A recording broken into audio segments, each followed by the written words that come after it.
भाई लोग, आप लोग को बताना चाहता बदनाम इंटरटेनमेंट पे आप एक गाना आया था जिस गाने का नाम था ये चुनमुनिया सॉन्ग। सिंगर खेसारी लाल यादव, शिल्पी राज फिट मानी मनीषा।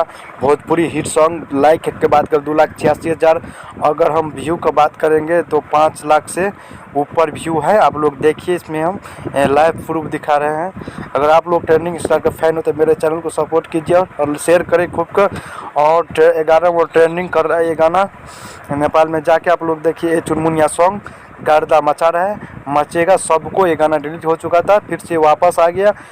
गाना डिलीट होकर फिर से वापस आ गया। भाई लोग समझ सकते हैं, इसको कहते हैं भोजपुरी का दबंग स्टार, रियल ट्रेंडिंग स्टार।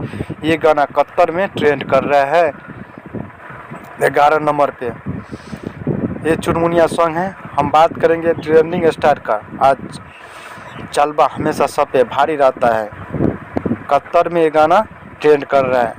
आप लोग जाकर देखिए, कतर में ट्रेंड कर रहा है ये गाना।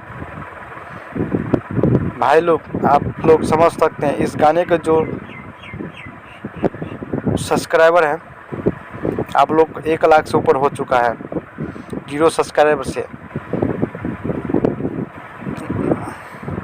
कंपनी लेवल बदनाम इंटरटेनमेंट 5 मिलियन से भी ऊपर चुनमुनिया सॉन्ग। अगर आप लोग मेरे चैनल को सपोर्ट कीजिए, बेल आइकन को जरूर दबाएं। संतोष मेरे ऑफिशियल को।